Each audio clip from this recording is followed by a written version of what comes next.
It's one thing to talk about your internal world when you're struggling with anxious attachment, but it's also important to understand what behaviors you or your partner or both of you tend to fall back on that come from this attachment style. This is the start of a 5-part series that identifies 10 ways your anxious attachment could be showing up in your relationship. Let's look at the first 2 to help you identify where your potential attachment triggers are so you can focus on them in your healing process. The first pattern is when one or both of you try to be overly nice or accommodating to each other. That might be a pattern for you if you are one of those couples who says, "We never fight or have conflict." Whenever I hear this, my warning signals go up and I start to wonder about how well each person in the relationship knows what they need and are able to ask for their needs to be met with their partner. It's one thing to have a peaceful relationship, but no relationship is free of conflict. That's a signal that one or both of you is putting your own needs on the back burner, hoping that this is what will bring you love. In reality, this can lead to resentment and a lack of connection because, believe it or not, conflict resolved lovingly brings greater connection.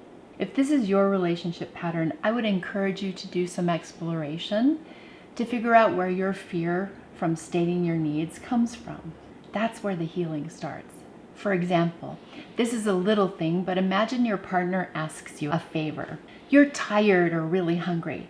Instead of saying that you can't accommodate the favor, you adapt and serve instead of taking care of you.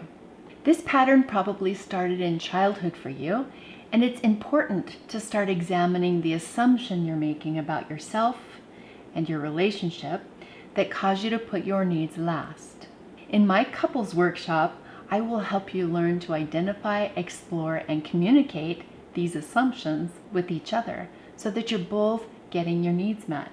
Because people with healthy attachment styles support each other in mutually getting their needs met.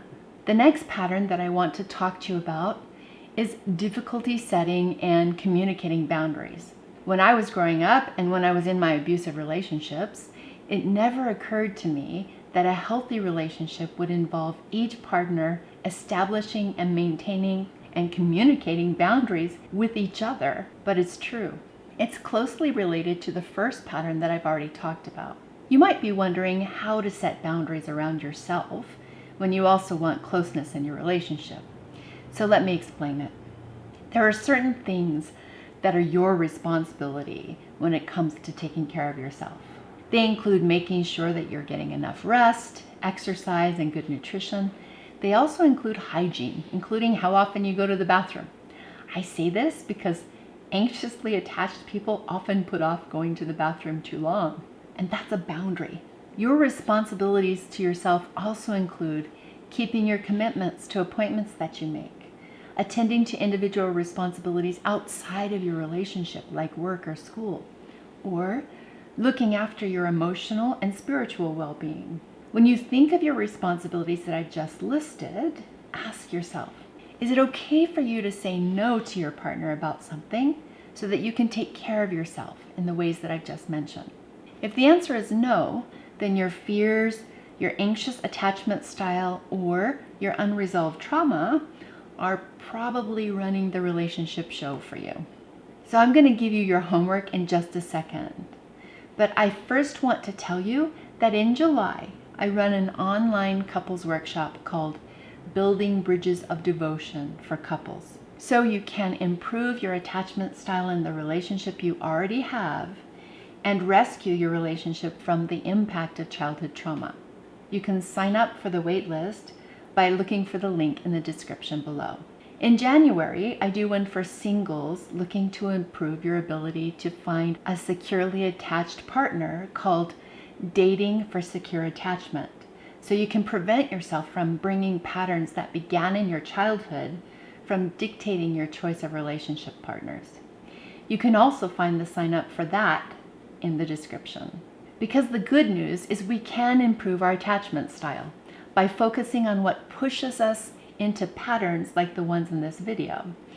And once we've identified the source of pain or fear, we can heal it and find happiness within ourselves and in healthier relationships. Here's your homework.